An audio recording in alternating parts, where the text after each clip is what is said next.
Hey everybody, in this video we're going to go for a scenic drive of Bryce Canyon National Park. If you don't know what Bryce Canyon National Park is, it's this canyon that has all these red rock formations. These are called hoodoos, and this really just unusual landscape.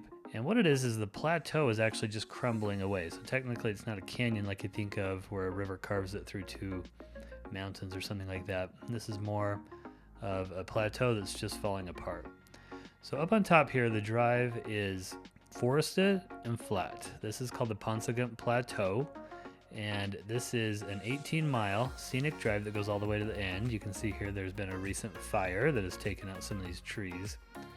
Bryce Canyon is one of 5 Utah national parks. The others are Zion, Capitol Reef, Canyonlands, and Arches. Together, these are often called the Mighty 5, and it's pretty popular for people to do trips where they hit the Mighty 5. They might start at Arches and work their way west and end at Zion. Some people will tack on the Grand Canyon as well. These 3 parks are actually interconnected in a lot of ways. They're all part of the Grand Staircase. So Grand Staircase is just a geological formation that encompasses a lot of Utah and Arizona, where there's just layers of sedimentary rock that are eroding away. Bryce Canyon sits at the top of the Grand Staircase. Bryce Canyon was settled in the 1870s by some pioneers with the Church of Jesus Christ of Latter-day Saints. They settled down at the bottom of the canyon, and one of these settlers built a road leading up into the canyon, and his name was Ebenezer Bryce, and so people called it Bryce's Canyon. He was only here a couple of years and he left. He never really left a mark on the place, other than he's very famous for saying Bryce Canyon was a hell of a place to lose a cow.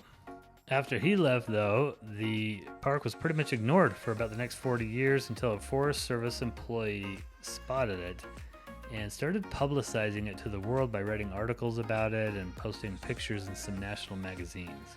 Coincidentally, at the same time, somebody by the name of Reuben Surratt settled on the plateau above the canyon, and a friend told him, hey, go check out that canyon down the road. He did, and he noticed that this was going to be a tourism opportunity. So he built a cabin on the rim of Bryce Canyon so that he could charge tourists to stay and eat there. But eventually the park kind of bumped him out and made him move down the road to what is today Bryce Canyon City. And the location, Ruby's Inn, is still there. It's undergone a number of changes over the years and even burned to the ground once, but it is still there and remains a fixture at Bryce Canyon to this day. Okay, this scenic drive is an 18-mile road that goes to the end of the park. Bryce Canyon is a one-way in, one-way out park. All the viewpoints are on the left-hand side of the road, so it's encouraged to drive to the very end and park, and then come back and turn into all the viewpoints as you're coming back. That way you're turning right instead of left. Notice the slope here on the right-hand side and then the canyon on the left-hand side. The slope is actually what helps make this a geological wonder. If the slope was the other direction where water would drain into the canyon, then all those hoodoos would be washed away by erosion. So our first viewpoint is Rainbow Point. This is a real popular one. It's the highest point in the park. From here, you can look down the plateau and see how you have the plateau on the left, and then it's falling away on the right hand side with all those hoodoos. In the same parking lot there is Agua Point, which has views looking south. What you're looking at over there is the Grand StaircaseEscalante National Monument. The next viewpoint is Black Birch Canyon, and this just a little canyon, one of many along the rim here at Bryce Canyon. Next one is Ponderosa Point, presumably named after the Ponderosa pine trees around here. But this is real scenic canyon with some real vivid red colors in the rocks below. Next one is Agua Canyon. This is kind of a must stop here. You can see from the roadside here that this is one of the larger canyons on this scenic drive. So this one has a couple of rock formations called the Hunter and the Rabbit. This one here is the Hunter, and interestingly there's some trees on top of it. The most popular stop on the scenic drive is Natural Bridge. There are some images of Reuben Surratt riding his horse on top of that natural bridge, something I would love to climb out there on, but they don't let you, so you just get to enjoy the view from the roadside. Next one is Far View Point, presumably named because you have a far view from here. From this parking lot, you can also walk to another viewpoint called Piracy Point. A lot of times there's a food truck at this stop here called the Dog House that you can get a bite to eat as you're driving back or driving out. Next one's called Swamp Canyon, which is one of the few places where water actually does drain down through the canyon.